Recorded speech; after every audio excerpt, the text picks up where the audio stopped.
Salve, meus alunos! Aqui novamente o professor Luciano vos falando. Espero que todos estejam bem. Agora nós teremos uma aula de História do segundo ano do ensino médio. Então sintam-se dessa vez todos cumprimentados como era de costume. E antes de nós iniciarmos a matéria, de falarmos sobre o capítulo, eu gostaria de vos falar que muitos alunos não estão fazendo as atividades. Isso é algo preocupante. Tirando a brincadeira, a forma de falar, nós sabemos que a aula à distância, assim, muitas vezes pode até desanimar, mas pense que nesse momento é o que dá para se fazer. E você precisa estudar, não dá para ficar sem estudar. Então, por favor, cara pálida, faça as atividades, leia os textos, isso é muito importante. Logo as aulas vão voltar ao normal? Sim. Mas quando as aulas voltarem ao normal, nós não temos como voltar toda esta matéria. Nós vamos seguir com a matéria. E se você não está acompanhando, você vai ficar totalmente perdido. Entende isso? Então, leia, faça as atividades. Agora sim, tirando essa bronca, vamos voltar aqui à matéria. Então, pegue aí a sua apostila de História. Apostila de História, no capítulo 4. Então, na página 534. E este capítulo vai nos mostrar sobre a implantação da República no Brasil. Ou, em outras palavras, a proclamação da República no Brasil. Então, para nós entendermos aí um pouquinho sobre isso, nós temos que saber diferenciar o que é monarquia e o que é república. Então, você está com frio aí? Aqui está muito frio. Então, dá para você perceber que eu estou com frio, Mas a monarquia, o que é a monarquia? Então, nós sabemos que a monarquia é governada por um rei ou por um imperador. Quando ele morre, vem o seu filho ou a sua filha, um sucessor da família, passa a assumir o poder quando aquele antigo imperador ou antigo rei morre. Então, na monarquia, a sucessão do poder sempre se dá por membros da família. Isso é chamado de dinastia. Então, na monarquia sempre tem uma dinastia. O poder sempre passa de um para o outro dentro da mesma família. Na república, todos nós somos cidadãos. E o que significa isso? Significa que todos nós temos os mesmos direitos e os mesmos deveres. Independente se a pessoa é presidente, governador, prefeito, vereador, deputado, todos têm o mesmo direito e todos têm o mesmo dever na República. Então, e todos na República podem ser presidente. Eu posso ser presidente um dia? Posso. Você pode ser presidente um dia? Pode. Na República, todos nós podemos. Na teoria, mas enfim, todos temos os mesmos direitos e deveres na República. Agora, voltando aqui ao capítulo 4, nós vamos ver como é que o Brasil deixa de ser monarquia e passa a ser uma república. Isso também não acontece de uma hora para outra. Nós sabemos que a proclamação da República no Brasil aconteceu no dia 15 de novembro de 1889. 15 de novembro de 1889. Será que no dia 15 de novembro acordaram e falaram, chega de monarquia, agora vai ter uma república aqui no Brasil e acabou. Dom Pedro, tchau, vaza, some daqui. Será que foi assim? Não. Então, como nós vimos durante a história, todo fato histórico geralmente acontece por causa de um processo. Então, a proclamação da República no Brasil também foi assim. Ela foi um processo, não aconteceu do dia para a noite. Então, como é que foi esse processo, né? Existem três questões, três motivos fundamentais para a proclamação da República no Brasil. E quais foram esses motivos? Então, anote aí no seu caderno, nas suas anotações da apostila. A primeira questão, ou pode-se dizer assim, uma que foi bastante relevante mesmo, foi a questão militar. Então anote aí, questão militar. Logo após a Guerra do Paraguai acaba em 1870, quando os militares voltam para o Brasil, eles voltam desejosos de mais prestígio, de mais dinheiro, de um soldo maior. Eles voltam bastante privilegiado ou prestigiado da Guerra do Paraguai. Só que Dom Pedro II não ligava muito para os militares. Ele não deixava os militares ter cargo político, ele não deixava os militares dar entrevistas para os jornais. Então, os militares começam a ficar bem chateados, bem tristes. Bem isso aí mesmo que você está pensando com Dom Pedro II. Então, os militares querem mais prestígio e Dom Pedro II não ligava para eles. Então, o exército brasileiro começa a não querer mais Dom Pedro. Eles querem mais poder, eles querem mais prestígio. E começam a fazer uma campanha contra Dom Pedro II, ou até pedindo para Dom Pedro II mais prestígio, mais gratificação, mas Dom Pedro II não atende às reivindicações dele. Então, esta é a primeira questão que pode-se dizer que vai fazer o Brasil ser uma república, a questão militar. Então, grava aí na sua caixola.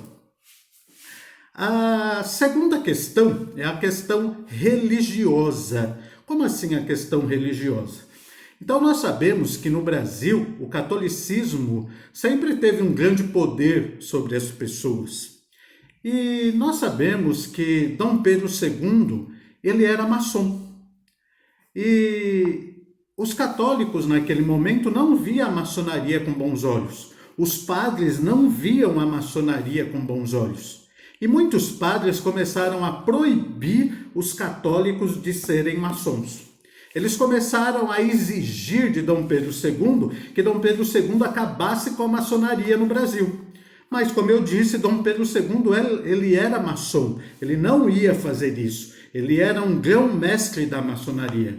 E até pelo contrário, alguns padres que estavam revoltosos, ele manda prender esses padres que estavam revoltosos, querendo o fim da maçonaria. Então vai fazer com que os católicos que sempre apoiaram Dom Pedro II, passe também a não apoiá-lo mais. Então, esta foi a segunda questão, a questão religiosa. E teve a terceira questão, a questão abolicionista. Então, nós sabemos que um ano antes, em 1888, acabou a escravidão no Brasil. Os escravos foram libertos. Mas isso vai causar descontentamento principalmente nos grandes fazendeiros, nos fazendeiros de café, nos fazendeiros de criação de gado leiteiro, nos fazendeiros de cana-de-açúcar. Então, todas essas pessoas poderosas com muito dinheiro, eles não vão gostar disso. Nós já vimos que um escravo custava muito, muito, muito, muito. Nós já até fizemos essa comparação, né? Um escravo custava, se fosse hoje, o mesmo que um carro zero. Então, tinha proprietários de fazenda que tinha 100 escravos, 150 escravos. Então, olha quanto dinheiro eles perderam. E quando acaba a escravidão no Brasil, quando a princesa Isabel assina a Lei Áurea, os escravos foram libertos e os donos das fazendas não tiveram indenização nenhuma. Eles chegaram para Dom Pedro e falaram: Dom Pedro, olha quanto eu tinha aqui de escravo. Eu vou ficar agora assim na pior, e meu investimento e o tanto que eu paguei nos escravos. E Dom Pedro não fez nada. Eles continuaram sem os escravos e sem indenização nenhuma. Então esses fazendeiros, a elite agrária no Brasil, passa também a ser contra Dom Pedro II. Então, essas três questões vão fazer com que a monarquia no Brasil, digamos assim, que comece a entrar em declínio, né? Mas até entre a população também tinha o desejo de uma república. Nós também podemos falar que esse é um outro motivo, assim, não tão principal. Digamos que é um motivo, assim, por fora, que no Brasil também tinha bastante movimento republicano. Nós temos que lembrar que todos os países ao redor do Brasil haviam adotado a república como forma de governo. Então, os brasileiros ficavam sabendo disso também. Então, muitos jornalistas começaram a colocar em seus jornais a foto de Dom Pedro, como está aí na página 534. Já uma pessoa cansada, literalmente assim, um velho cansado, e que o Brasil precisava assim de uma inovação, precisava de gente jovem para fazer o nosso país realmente andar para frente. Os Estados Unidos já era um país extremamente industrializado e o Brasil não. Então começa a associar essa falta de industrialização, a falta de tecnologia daquele momento que fazia falta no Brasil, começam a relacionar tudo isso com Dom Pedro II, como uma pessoa cansada, uma pessoa ultrapassada. Então o Brasil precisava de pessoas jovens, pessoas que pensassem para frente. Então tinha esse movimento republicano também no Brasil. Então nós podemos falar que esse também foi um dos motivos, mas não um motivo muito forte. Nós sabemos que a população, ela tem até os seus desejos, tem até as suas vontades, mas a população em si, sozinha, o povão em si, sozinho, não tem muito poder. Então, juntando tudo isso, aí sim vai fazer com que a monarquia no Brasil acabe. Mas estava aí, o pacote tudo pronto. Faltava, digamos assim, o estopim, o start para fazer com que Dom Pedro fosse embora do Brasil. E como que foi esse start, né? Nós vamos ver que a proclamação da República no Brasil, mesmo tendo todos esses motivos, ela foi um golpe militar, foi um golpe dado pelo Exército Brasileiro. E quem vão ser os mentores desse golpe? Quem vão estar na liderança deste golpe? Então vão ser dois que vão estar na liderança desse golpe. É o Marechal Deodoro da Fonseca e o general Benjamin Constant. Benjamin Constant. Então são esses dois que vão estar na liderança desse golpe militar que vai acabar com a monarquia no Brasil. Marechal Deodoro da Fonseca, ele não era assim um republicano convicto. Na verdade, nós podemos até falar que ele era um monarquista. Ele gostava bastante de Dom Pedro, ele tinha uma amizade com Dom Pedro. Só que quando ele volta também da Guerra do Paraguai, ele organizou todo o exército, ele fez realmente o exército brasileiro vencer aquela guerra. Quando ele volta, ele vê que Dom Pedro não dá nenhum prestígio para ele. E ele começa a apertar Dom Pedro para que Dom Pedro olhasse com bons olhos para o exército. E Dom Pedro não faz isso. E até que chega um momento que Dom Pedro se enche de tanto ele ficar ali em cima querendo prestígio, que Dom Pedro demite o Marechal Deodoro da Fonseca. Só que Dom Pedro, depois de um tempo, se arrepende disso, ele sabe que ele também não pode provocar demais o exército, né? Ele chama novamente o Deodoro da Fonseca e fala, não, desculpa, foi um mal-entendido, estava num momento de nervoso. E novamente coloca o Deodoro da Fonseca na função de marechal, do Supremo do Exército Brasileiro, né? Então, Marechal Deodoro da Fonseca, ele não era um republicano assim convicto. Agora, Benjamin Constant, sim, era um republicano convicto que queria realmente que o Brasil se transformasse numa república. E aí, o que vai acontecer? Você já ouviu falar naquelas fake news? Já, né? Naquele momento também tinha fake news. E vão ser duas fake news, duas mensagens, duas notícias falsas que vão fazer realmente o Império Brasileiro, a monarquia brasileira ruir. A primeira fake news, ambas vão ser espalhadas, vão ser divulgadas por um jornalista chamado de Quintino Bocaiúva. Quintino Bocaiúva. A primeira notícia falsa que ele começa a espalhar é que Marechal Deodoro, por tanto insistir por benefícios ao exército, Dom Pedro ia mandá-lo prender. Então pense, Marechal Deodoro da Fonseca começa a ouvir agora boatos de que Dom Pedro ia mandá-lo prender, ia prendê-lo. Marechal Deodoro da Fonseca já começa a ficar meio desconfiado disso, né? E isso mais ou menos acontece no dia 12 de novembro de 1889. Nesse mesmo dia, Dom Pedro ele promove uma festa, fica conhecida essa festa numa ilha, a Festa da Ilha Fiscal. E ele convida várias pessoas de vários países, da Argentina, do Uruguai, do Chile, tudo para mostrar que a monarquia brasileira estava forte, né? Diz que até teve um momento em que Dom Pedro estava andando, tropeçou, quase caiu, e aí ele até fez uma brincadeira. Aqui, monarquia no Brasil tropeça, mas não cai. O exército fica sabendo dessa festa que era para promover a monarquia brasileira. Marechal Deodoro da Fonseca ouvindo falar que Dom Pedro queria mandar prendê-lo. Aí olha o que já passa talvez na cabeça do Deodoro da Fonseca. Peraí, Dom Pedro está lá dando uma festa para os grandes poderosos de outros países, dos países vizinhos. Ele quer fortalecer a monarquia, quer diminuir o exército. Então, provavelmente, ele está pensando em me prender mesmo. Então, ele também já chama ali os grandes oficiais do exército nesse mesmo dia, já para determinar ali o que ia fazer. Então, Deodoro da Fonseca, ele até fala, não, mas espera aí, vamos ver se ele realmente vai fazer isso.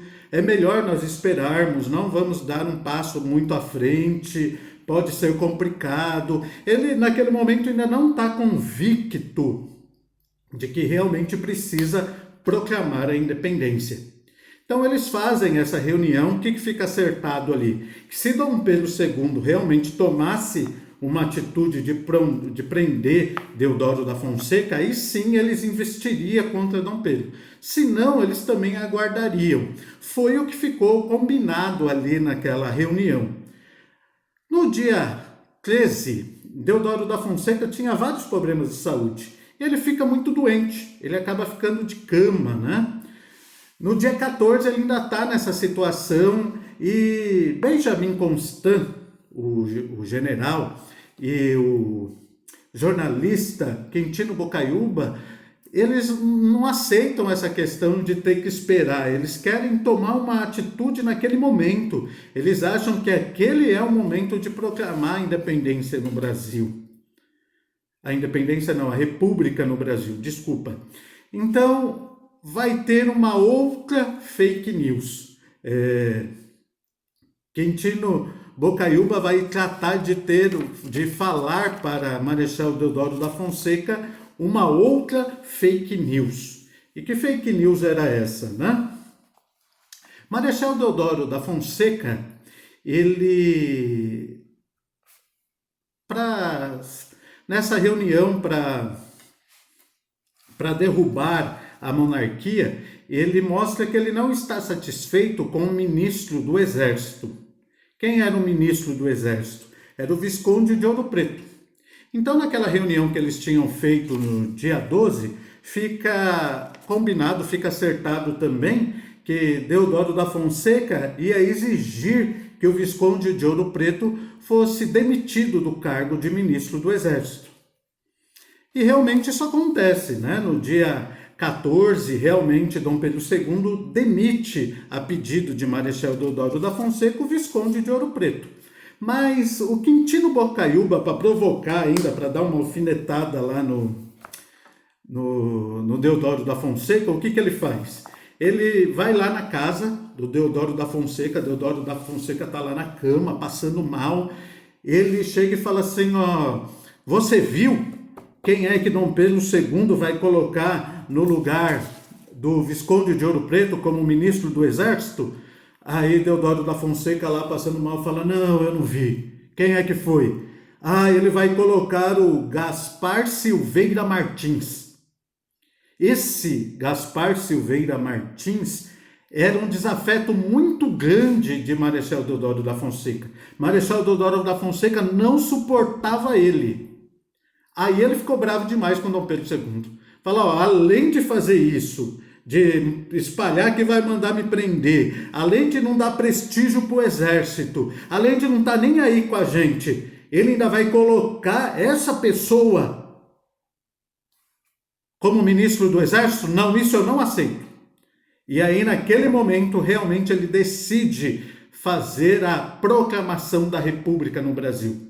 Então é mandada uma carta para Dom Pedro II, que estava em sua casa em Petrópolis, e nessa carta mostrava a ele que o exército brasileiro estava tomando o poder no país e que ele deveria se retirar do Brasil.